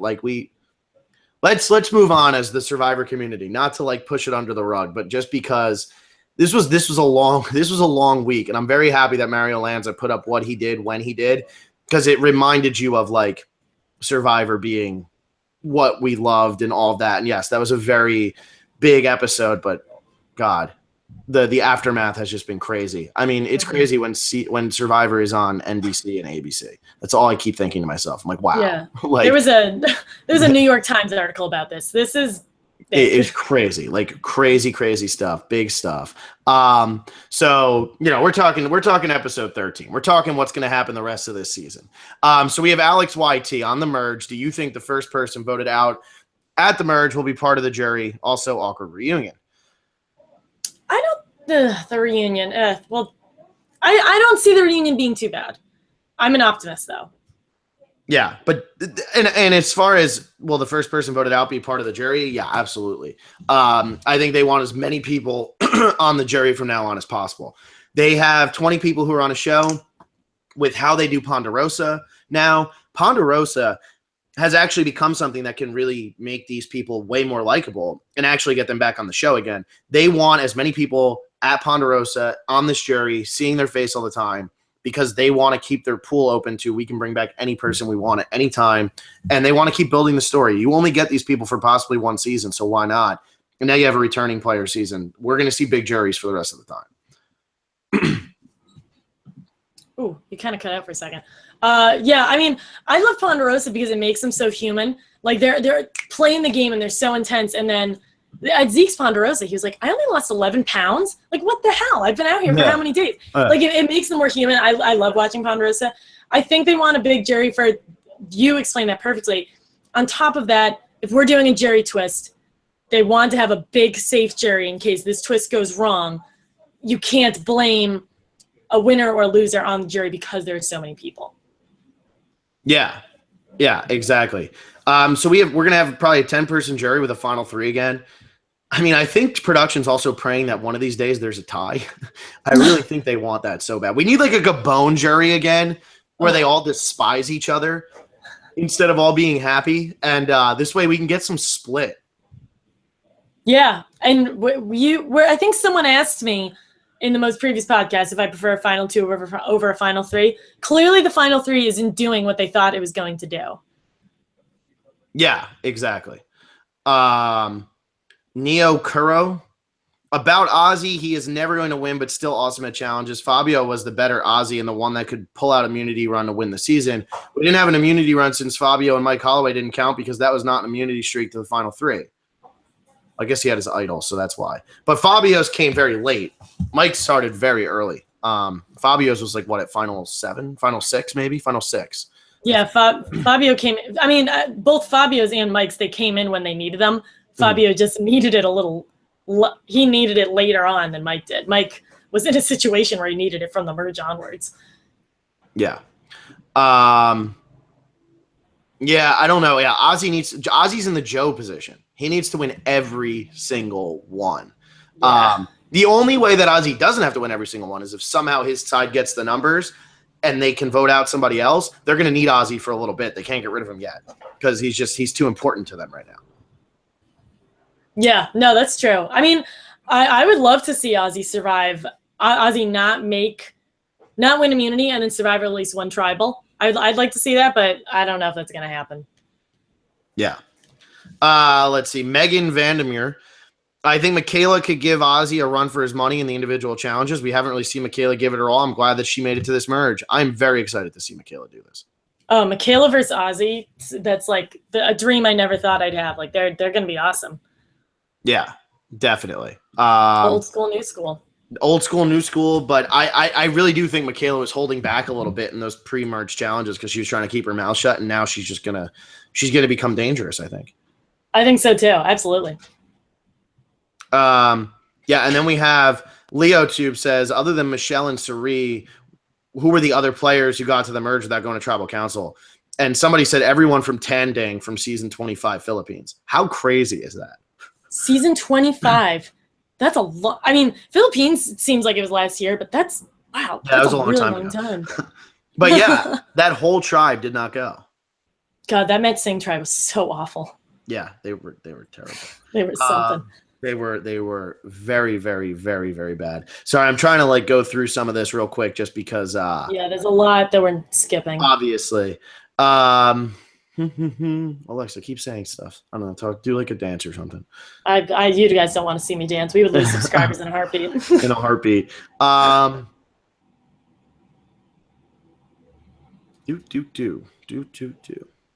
Keep singing. Okay, well, I'll just to read stuff. Gamer Girl, how on earth did that person watch 5 seasons in 3 days and not have his brain turn to mush? It's a very good question. I don't know where that person is. I forget who actually had done that, but can we confirm that this person is still alive? Has anyone heard from this person? Have they eaten? Make sure they're eating and drinking water. Geez. Make sure they're having some rice and beans too. Yeah, seriously. Get them. Yeah, let them just like pretend. Just start a fire right in front of them while they watch the show, and let's pretend that they're really in there. They're gonna make a comment on like Wednesday's episode and be like, "I've watched through season 40. I know what happens." And like, we're gonna have to cancel the podcast. Yeah. Right? We have Tori Cosgrove. I'm honestly shocked at this episode. Just wow. Never in a million years would I have expected such a crazy thing to happen. Cirie made the merge. Yes. That is a joke that I will never get sick of. Right? I mean, this is crazy that Cirie and Ozzy are both sitting here at the merge. I expected Ozzy to get far, but I thought they would cut him loose before the merge. And there's actually a really good secret scene of Zeke talking about having to get rid of Varner and why he was keeping Ozzy. It's a very good secret scene. Oh, I'll have to check that out. Yeah, he's pretty much saying, look, I don't want Ozzy to stay much longer, but I need him now. I need him for a couple more votes. If I get rid of Ozzy here, I'm done. Yeah, that's a good point. Varner was right about that secret alliance. Yeah. He knew what he was talking about. He was right. Kelly M., who would win a final three? Michaela, Debbie, and Ty? Michaela? Ty? Michaela or Ty? The show would be immediately canceled if that happened. Yeah. That's crazy. At least, I think a lot of fans love Michaela. I think Michaela is a very popular player, at least from the fans' perspective. Yeah, oh, absolutely. Ty and Debbie are too. It's just like if you're sitting there with that as the final three, I think that Ty actually wins in that situation because I really do think Michaela pissed off a lot of people at the beginning of this game. Not like extremely bad, but enough that like she's got to do some serious damage control to get to the end. If she gets to the end, it's going to be impressive because it's going to be a long road for her to get there. Yeah. I mean, I think Michaela would have a good story. Ty would have a pretty good story too. And maybe depending on how Debbie gets there, she could have a good 180 story too. Yeah. Now I want this. No, we don't want this. We have LK Bradshaw, 18 days in, and Cirie has yet to attend Tribal. How does she navigate through the game post-merge? Does she rise to the occasion and perform like the legend that we know and love? Does she go deep in this game? What alliances will help her get further in the game? I think the alliance she's in right now is what helps her get further. I think what Cirie needs to do is lay low in this alliance. By some grace of God, make it to like the final 6, and then you make a big move. Because Cirie, she's got to do something. She can't float to the end and win. I really don't think they would give her the million if she did that just because she's Cirie. I don't think they would give it to her because she's Cirie and she should have won Micronesia. I really don't see it happening. But she needs to lay low because she's still such a threat. And then she's got to do something later on down the road. She still needs to lay low right now. Yeah, she definitely still has to lay low, and I think that she's in a good spot where she will never be the face of that alliance no matter what happens. No, she's in, dare I say it, Cirie's in a great position going into the merge. And as you put her at 13. I know, that's because clearly I'm not very comfortable with it. Yeah, right. Let's see. We have LK Bradshaw. Who is the post-merge boot? I'm going to go out on a limb and say that Ozzy is next. He doesn't want individual immunity. Brad sent a deleted confessional. He absolutely doesn't want to work with Ozzy because he's too good at challenges. Ozzy probably has the biggest star on his back going into merge than anybody else. For sure. Yeah. Yeah. It'll be interesting. There's a reason they don't show those confessionals, though. The ones that they don't air. Let's see. John Bohannon. Okay, see, we'll talk a little bit. Did you guys listen to RHAP interviewing Hannah Shapiro? If you guys did, what did you think about her opinion on everything? I actually thought Hannah's interview was great. I did listen to it. I thought it was great. I only listened to a few clips here and there, but she writes like recaps of episodes. She knows the game. She's very intelligent. I know that she was played up to be kind of a mad woman in her episode, her season. But I think she had some pretty good insight as to what was going on. Yeah, she's a very, very intelligent person, and she was she wants to be a writer, and she writes for a magazine or something now. Like she writes for something. She's actually a writer, and she could tell her thoughts were very, very organized, and she takes it very hard because Zeke's like one of her best friends. So like, she was very well spoken though. She didn't get hateful. She didn't get like overly angry. She just made her point, and it was great. Let's see. Team Hannah. What's that? Team Hannah. I like Team Hannah. Yeah. That's great. Morgan Spriggs. I like this because it doesn't make sense, and they knew it didn't make sense. So Morgan Spriggs, what's more surprising, Cirie making the merge or Alexa's great internet? At least Cirie was better before this. I mean, just as great. Not saying that Cirie is bad this season. She's doing great. If you read these comments, put these two together. No, I like just the first comment. What's more surprising? Honestly, like Cirie making the merge is probably more. No, my internet is surprising because my internet has no business being this good. It was bad for a while, but we're getting there. Thank God for Ethernet. Home Depot. Brought to you by Home Depot. Home Depot, yeah. Home Depot. They sponsor us now. Let's see. John Bohannon, if I remember Ozzy's alliance, I wouldn't get rid of him here, and here's why. He will keep individual immunity away from people you may want to get rid of. He's loyal to his alliance members, doesn't flip, plus he will keep the shade off of me. There will be times to get rid of him later, but for now, if you're in his alliance, I'd advise keeping him. Maybe I'm biased because he's my favorite, but I'm not sure. That's a really good point. Ozzy is very loyal. He won't flip. He's like loyal to a fault because he flips out if someone does flip. There's a lot of flips in one sentence. Yeah, well, yeah, but it's true. So you had to put them all in there. That's a good point. And he keeps immunity away from. I mean, that was kind of like in Cook Islands with his group before. I mean, he just kept immunity the whole time. Mm-hmm. When you have individual immunity and a super idol, how do you lose? Exactly. You don't. That's what we saw. Exactly. And when the other alliance just doesn't actually like half of the people in their alliance, I mean, wow. It's really funny to watch Blood vs. Water with Candace on with her husband. And like then just go watch Cook Islands where she's like a med student just like hooking up with Adam on the island. God. Candace's arc is amazing. Bro, Chacho Survivor, Phil, you eat frozen pizza, ? I don't eat it when it's frozen, believe it or not. He eats it straight out of the freezer. But there are times when I will go and I will buy not delivery, but I don't eat DiGiorno, so I can't really, I don't know what, but whatever. There are pizzas that are in my freezer, though, every now and then, but I don't eat them when they're frozen. Survivor Specialist, not brought to you by DiGiorno. Not brought to you by DiGiorno. We got the Home Depot. We don't have DiGiorno. Let's see, bro. Chacha Survivor, did you forget how tight Cirie and Zeke were, as well as Ty with the second Mana tribe? Whichever way it goes, it will be a pagonging. I mean, the Ty, I mean, I guess not in the previous episode, but I mentioned earlier, I think Ty's going to go back to that group. I think because Ty likes having Brad around. Cirie and Zeke, we didn't mention that, but I think one, Brad can offer her something better than what Zeke can, and two, it was another situation of they liked each other, but they never had the chance to play together. Yeah, no, it's true, and that's what I was saying. Like, there's a difference between living with people and playing with people. And Zeke and Cirie can be friends, but Cirie never went to a tribal with Zeke. And now Zeke's had to go with other people that Cirie might not necessarily want to work with. Yeah, I know. And so, yeah, Cirie doesn't have, I mean, she's got a connection to them, but have we ever seen them interact with like her old Tavua tribe other than Zeke? Not really. Not really. Yeah. Let's see here. Caitlin Wiggle. How many balanced just standing there challenges do you think will be there in the post-merge? I think a lot. Every single one of them. There will be a lot, like always. I miss the I think it was called Last Gasp or Last Breath, where you're like breathing through a grate underwater.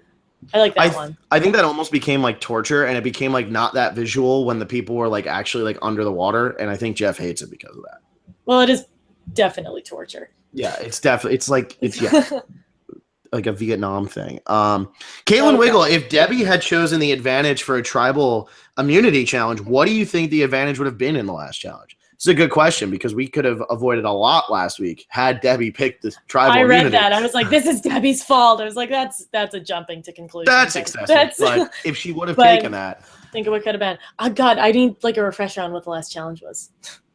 Okay, so that last challenge, how did they lose? Oh my God, we're losers. Somebody hurry up, post in the chat. Someone tell us we're dumb. Someone post in the chat. I really can't think about it. Yeah. They're just all I can go on a challenge rant to fill the space here. It's just like something excessively athletic and then doing a puzzle. Let's go backwards. What was the puzzle? I can't remember even what the puzzle was. Who solved it that won for them? Metamorphosis, that's what it was. Thank you, everybody. Metamorphosis. Oh my God. How did we forget about that? I don't know what it would have been. It's so funny because there must be like a little bit of a delay, but everybody is just blowing it up with Metamorphosis. Yeah, right? Like everybody's hitting it at the same time. This is so funny. Okay.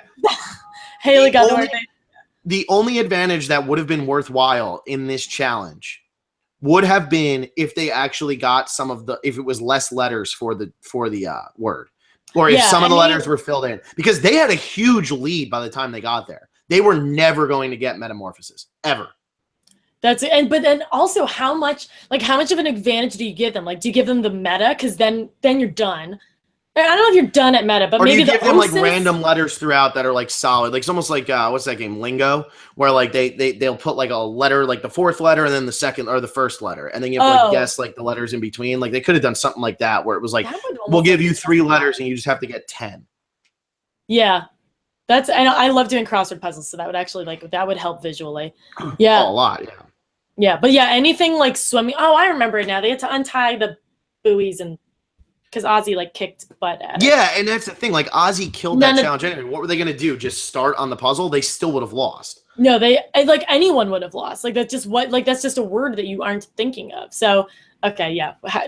I can't believe we forgot that word off. I can't either. It's really funny. We remember all this. Somebody said last time, you guys remember so many random facts, and here we are like having a hard time remembering like the craziest usage of that word and then what happens. And it's just like, oh, metamorphosis. Why was that not the name of the episode? I will never know.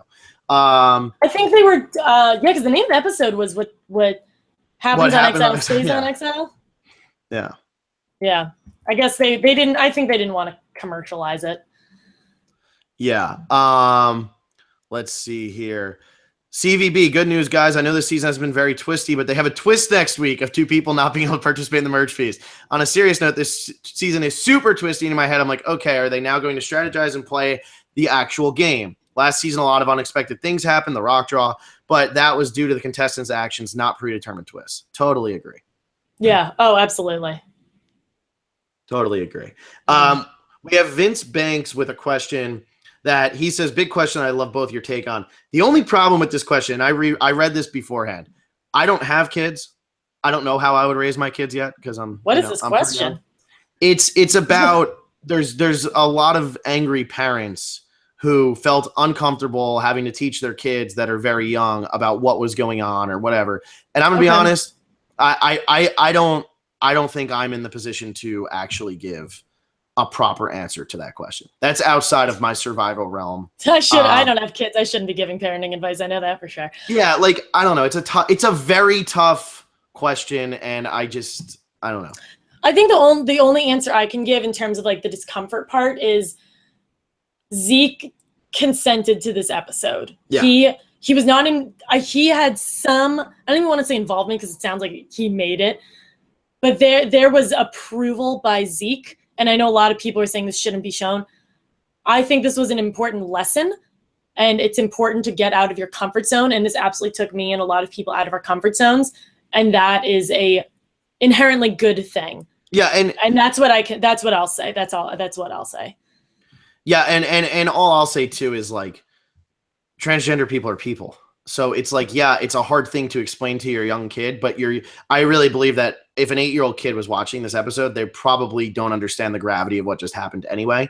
So yeah, it's like, are we supposed to, I don't know. It's just like hiding people. It's just a very tough situation. Let's not ask that, but I wanted to point it out just because he had asked us and, said it was a big one, but we're the survivor specialists. I'm not like That's an okay question though, because that wasn't bashing anyone. That was like a reasonable question asked. No, it's a very reasonable question, but it's more or less you're going to get 2 very strong sides on that, and I'm not in a position to really comment on either because I don't have a kid, so I don't know how I would feel. I can't say it. They always say like when you have the kid, that's when you actually like start to understand why certain things would piss parents off. I really can't address it. No. Let's see. We have Giovanni Rihanna. There's a new sheriff in town as a Cirie quote. Is she getting a big boost of confessionals? She could be. Who knows? But yeah, whoever put Cirie for episode quote, hey, there you go. Yeah. Oh, it's got to be her. Well, I wonder how Sarah feels about that now that she's a criminal. Yeah, that's true. That's true. Let's see. We have... Forever. Do you think the sheriff defeats the criminal? Is that what this is building up to? Oh God, if Sarah goes merge boot again in another crazy tribal like that what a good bookend. That would be insane. Let's see. Hey, the real Negro says, since it seems we're gonna get another twist, I just remembered a player who was probably screwed out of the million. Marcus Gabon got screwed by that dumb swap before the merge. He had Corinne, Bob, Charlie, and Randy. Would have walked to the end and blew everyone out. I think he is the most screwed player ever because he actually would have won Gabon. Hey, I wouldn't go with ever, but he was got screwed. screwed. He was absolutely screwed. Yeah. Dennis O'Connell, if Ozzy or Cirie to win this season, considering they win by playing their typical game, where would they rank? Would you put them above or below Boston? Rob? Above, above, above, above, above. If either of them win this season, coming in as two of the biggest threats on this season of all returning players, it's very impressive. It's a very impressive win. It is impressive, and I know they're both 4-time players. Boston Rob was a big threat too. They just didn't get I could go on about Redemption Island for hours, but they didn't get rid of him. But they're playing against Sandra and Tony and all these other people who are proving themselves to be threats. So I think this puts them above Boston Rob, absolutely. Yeah, and the thing is, I really noticed that in these seasons, the returning players always have a big advantage over the newbies. So when you have only one of them, you want to use them as long as you can to help you win your challenges, because they really do have a huge advantage in these challenges. That Tadhana tribe didn't win a single challenge, and they were a strong tribe. I mean, Sierra's not great at puzzles, but she's pretty good. Those guys were all very strong guys, and they couldn't win a single challenge because they're going up against people who just know how to do the challenges and know what to look for. And Rupert goes out early because of the spring thing, but then it was Marissa, and then it was Rachel. The people who go out there, there's a big advantage for the people who have already played the game. Yeah, absolutely. Let's see here. So then Giovanni Rihanna, is Troyzan getting flashbacks to One World since there's only 5 guys left? Yeah. Maybe. What was his quote? I can't get bamboozled by women again. That was pretty funny. Yeah. He's probably hurting a little bit here. Giovanni Rihanna, who played the best pre-merge game? Probably. I mean, can I pick Sandra even if she went home? It's like Sandra played the best, but she's not here, so she can't have played the best because she's gone. But I do agree with you. She played the most intense game for sure. In terms of who's left, who played the best, if this alliance works out, it's Brad. Yeah, I was gonna say Brad or Sierra. I mean, they're kind of interchangeable. Yeah. Let's see here. Let's see.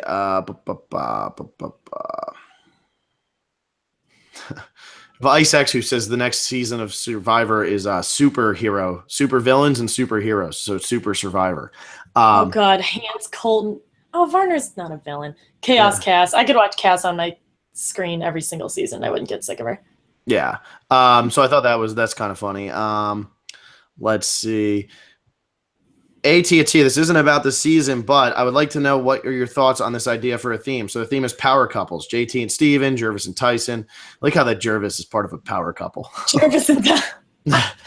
God, they I kind of like that. Or rivals.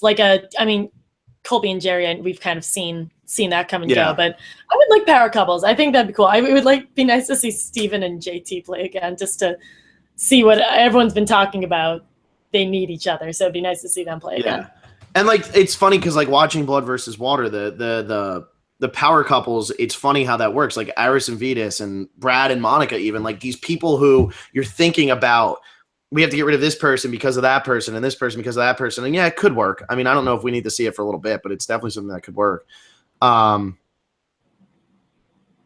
So Johnny Talk Sports said, if Ty gets voted out with 2 idols this week, bet your bottom dollar. I'm going to comment that Ty blew a 2-idol lead. Of course, I wouldn't expect anything less. That would be pretty bad if he did that.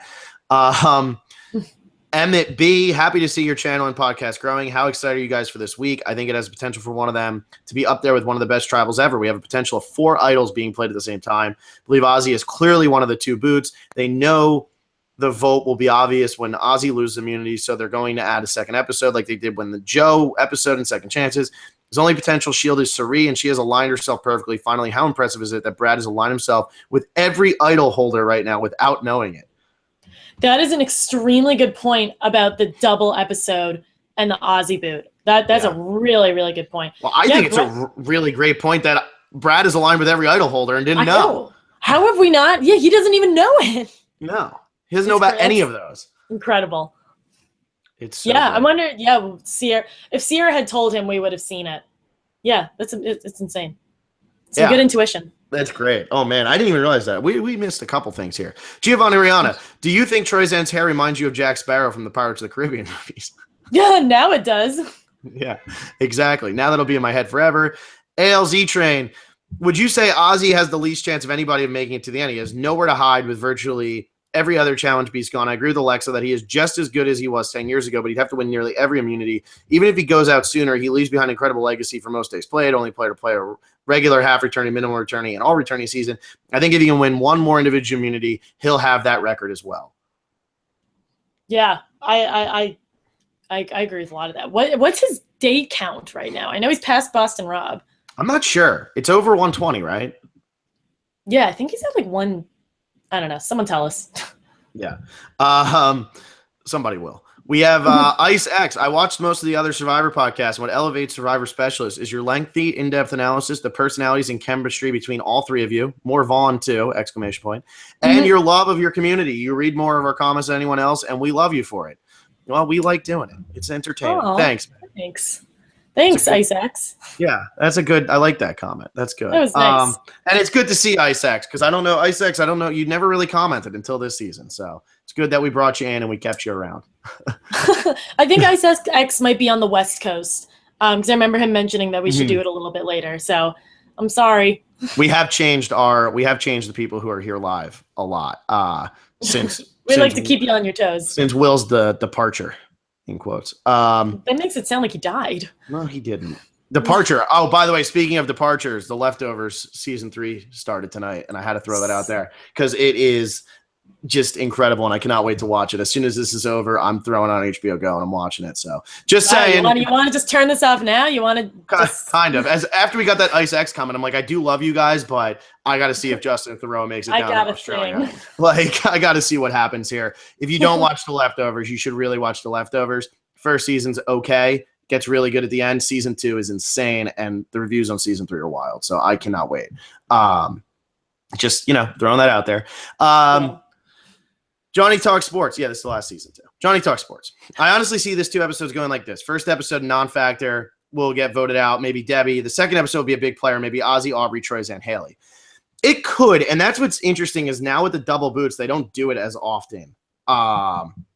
Like they don't do it. There's no like rhyme or reason to it. Sometimes it's just scheduling. I mean, there was a double boot last year where Will and Sunday went in the same hour, and like nothing happened. And then there was the double boot where Chris and Jessica go. And it's like, it's just timing more than anything. Yeah, it has something to do with timing, but it has worked out that like the Cirie bow is obvious and then the Tony boot was awesome. So I don't know. Yeah, it's either scheduling or we'll see how it goes this week. Next thing is to hate Brad again. Who knows? Maybe. Anthony Cusada, do you guys think Cirie will save her advantage or use it on the merge? Think she has potential to run the game with her attention in the promo? I really think Cirie is not going to use this until way later in the game. I don't think she uses it here. Yeah, God. And if she has that at 6, that's free. That's huge. Yeah, that's insane. Yeah, she's in a great spot. She really is. We'll see. I don't think she'll overplay it. I know we're getting the new sheriff in town, but I don't think she'll overplay it. For a Chacha Survivor at the beginning, they showed Cirie and Ozzy targeting each other. They showed that for a reason. If Ozzy wins this challenge, then they might just keep around the strong people to beat Ozzy at a challenge. Yeah, because they showed them not necessarily. Yeah, they showed them targeting each other, but they also showed them making up afterwards. Yeah, and the reason is because of what their history is. I think that's more of the reason on that one. You had to show them at the beginning doing that. So. Yeah, and I think they just to give the fans a refresher too, like, hey, they played on Micronesia together. Yeah, exactly. So anybody who's a little unfamiliar. Zach Abrams, can Cirie get a Michelle from season 32 edit? Both of them did not go to one tribal council before the merge, and I can see Cirie's edit turn around like Michelle's did. Oh, don't tempt us. It could happen. Bro, Chacho Survivor, I'm scared because now I have to hear Debbie try to say Cirie again. Die, Cirie. Just die, Cirie. It's the best gift going around right now. Zayden C, if Cirie wins, do you think she can come back for the 5th time? Yeah, for an all-winner season? Yes. I think Cirie's one of those players that could come back like every time Jeff calls her, she'll come back and people will be okay with it. Yeah, everybody loves Cirie. New evolution time. Do you prefer having a big jury or smaller jury, final 2 or final 3? I like the bigger jury. I will be honest. I know that this was something where it was like, you should have to earn it and all that in the early seasons. Like the person who got 10th place, they made the merge, didn't even make the jury. I like having the bigger jury because the Survivor has entered this period where they always bring people back. So I'd rather see a Michelle from Millennials vs. Gen X come back than, than like maybe like the guy who gets 9th place on a season. If that's where the jury was always starting was 9th place, you're losing a good margin of people there. I mean, Jessica Lewis could easily come back for a season. And otherwise you're losing people because they're just forgotten. And since we've hit this point, I'd rather see more of the people that we're going to end up seeing again anyway. Like, Michaela is an odd one out because she gets 14th, doesn't make the jury, she comes back anyway. But like, if Jeff Varner, his first time around, he plays, Australia, doesn't make the jury. Boston Rob doesn't make the jury. The both of them became pretty big in the Survivor world. I want to see them. Like, it's better for the show to see them. So I'm all for the bigger juries. That's a really great. I never thought about that with the big jury. I was going to say I like a big jury, but I like a final 2, and those have not been coinciding at all. I like a big jury. I agree with you, especially after the point you just made. And the reason I like a final 2 is because, like, you have 20 castaways on an island. You've got to get to the final 2, and having a final 3 like has clearly not proven to be any improvement over the bring a goat to the end. So keep it. And the last time we had a final 2, we had Whoop bring Tony, and that was just bonkers. Yeah. It could go either way. We have, let's see. Sorry. Zayden Z, if Michaela wins every single immunity challenge until final 3, will people even give her the money? I think they would. If you win every single immunity challenge, I think you can win. That's a huge selling point. I know a lot of people take it as, oh yeah, you need to win it, but that is such a selling point. That like comes down to Survivor at its core. Yeah. We have Gamer Girl. This is just a fun fact about the Tribal Council. When talking about who didn't leave with the written votes at Tribal Council, there are 2 names you forgot to bring up. They were both quitters who quit at Tribal Council, like Kelly and Nyanka did, and their names are Austin and Janu. Also, the Rock victims, Pascal, Katie, and Jessica count. We forgot about Bobby John and Palau, too. A lot of people, huh? Oh, Bobby John, yeah. Well, yeah, that's a good point. They went out in better ways than Varner did, unfortunately. Yeah. Nolan Johnson, who's the final 3 you guys want to see the most? Cirie, Sarah, Sierra. I want to see Troyzan. In reality, I want to see Troyzan. I want to see Aubrey, and Cirie. I meant Cirie. I don't know why I said Aubrey, but I would like to see Troyzan, Aubrey, and Cirie get there because I think that would be a really cool final 3. You have 3 very different styles of gameplay there, or not very different. You have a very different style of gameplay, and then you have 2 that are so similar they could offset each other. I don't know. That'd be a fun final 3. Cirie would win, but it would be a fun final 3. That would be a fun final 3. I obviously want Cirie in the final 3, but I like the idea of someone like Aubrey or Troyzan or even Ozzy again, like just to see people who have gotten so close or gotten to the end and not won, like Ozzy, who that happened to him twice. Mm-hmm. Like you want to see how they can adapt. And so that's why I'd like to see a combination of that group. Yeah. Johnny Talk Sports, if Debbie gets voted out in the first episode without making a move to use her extra vote, guess who I'm going to be saying should have been on this season? And everybody who knows Johnny Talk Sports knows the answer to this question is a resounding Julia Sokolowski. So just throwing that out there. He is really mad that Debbie is on this season instead of Julia. Zach Abrams. I don't think the players are ruining this season. I think it's production. Too many twists. Idols makes it not feel like Survivor. You look at all of the best seasons, they were the ones with minimal amounts of twist, excluding Gabon. For example, Heroes versus Villains, Tocantins, Vanuatu, Philippines. It's a good point. Did you hear that? Vanuatu is one of the greatest seasons of Survivor. Yeah, they know how to please the people who are. We don't. Yeah, I was about to say we usually don't get a lot of love as Vanuatu lovers. Yeah, but it's true though. I mean, I want it to feel like Survivor, and I don't mind extra elements to the game. But when you do things like Redemption Island just for the sake of doing Redemption Island, it doesn't feel like Survivor. And some of these twists right now just don't feel like Survivor. Yeah, let the players play. Exactly. The Sarge, don't you think the Nuku team of 6 from last week will stick together after what they went through at the Tribal Council? I apologize if I asked this last time. I don't think they will because Sarah and Ty I don't think really fit in all that well with them. Yeah, I don't think they do, which I at the moment on Wednesday I said they probably were going to, but the more we've thought about it, the more we've dissected it, sounds like Sarah's just going to try to wreak havoc, and Ty would do that unintentionally. Exactly. Exactly. Let's see. Do you guys think this is a fake merge? Because that would honestly be lit. If this is a fake merge, that'd be awful. I never want to see a fake merge again. So many. When was the last time we had a fake merge? Was that Thailand and Palau? No, Palau had a fake beginning. Well, it was Thailand. Was it Fiji? I don't know. It might have just been Thailand. Well, and what good came of Thailand? Hey, not much. All right, that's all the comments. We went through. That was like a short podcast, and it was still over an hour and a half. Getting old.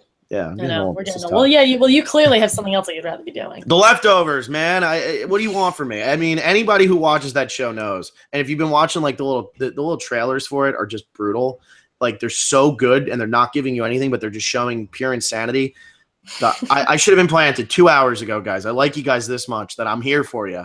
I pushed aside the final departure for this. I'm telling you, it's amazing. But yeah. What else we got? I don't think there's anything else to talk about. I've totally gone off track because The Leftovers is coming on, and I can't stop. Yeah, all right. I mean, I can do my spiel. I can do my Will spiel. Yeah, do your Will spiel. You're getting better at being Will. Wow, hear that? I'm better at being Will, even though I'm. God, that wasn't a compliment. Alexa, we should have staked the draft. Yeah, that was me saying you're getting better at being Will is not a compliment. Yeah, that was like a super backhanded comment, and now I'm like kind of insulted that you said that. Yep. So whatever. Thanks, Phil. That being said, subscribe to our YouTube channel. Leave a comment on our videos. We usually don't read too many comments on our recap episodes, but if you leave a great comment, maybe we'll talk about it. Since it is a 2-hour episode on Wednesday, we will be podcasting a little later, probably 10:30, 11 Eastern time, but we will. Oh God, that's going to be such a late night. I have to hang out. I'm hoping that. The last time this happened, I had to stay at work till 7. So hopefully I can stay at work till 7 again and do it there and watch both episodes there. This could be disastrous for us if something comes up at work. Because who needs sleep? Yeah, I work out of a house. So that's all I'm saying is like sometimes they might be like, hey, what are you doing here? Go away. Why are you still here? Why are you sitting there and why are you watching a show? Please leave. But we'll see. I don't think it's a big deal. I did it the first week. I think I can do it again. But just in case something happens, just keep an ear out. We'll come up with a time. And we'll tweet about it. So follow us on Twitter. There we go. I finished. Oh, sorry, I cut you off completely. I just had to do it. We are Phil_and_Will, which totally makes sense since you guys have been looking at Alexa all season. So I'm sure the people who actually are just somewhat new this season are probably so confused as to what this Will guy is like. And I'll tell you and all we do is talk crap about him. Yeah, well, what would he do? It's funny. This time, my God, he would throw you so far under the bus. Oh yeah, and it's funny because last season, episode 8 predictions is the one that you did without me. It was you and Will. It's the only Phil-less podcast. So it's the worst podcast, but it's the only Phil-less podcast. And the first thing he says is like, so Phil's not here tonight, so you should all be super stoked. This is going to be a great podcast. You have your favorite specialist and Alexa, and it's not Phil. And I'm like, you know what? After hearing that, I got to throw Will under the bus a couple more times tonight. Let's keep going. This is really fun. Yeah, you guys want like a 30-minute Will? We'll do it. No, Will's great, and I look forward to the day when Will sits, across from me or across from both of us again. But for now, it's Phil and Alexa, and we kill it. Anyway. Yeah, that being said, was there anything else? I've gone on so many rants. I'm so pumped that I'm like. We should have ended with it. We're Phil and Alexa, and we kill it. That's our tagline. All right, we're Phil and Alexa, and we kill it.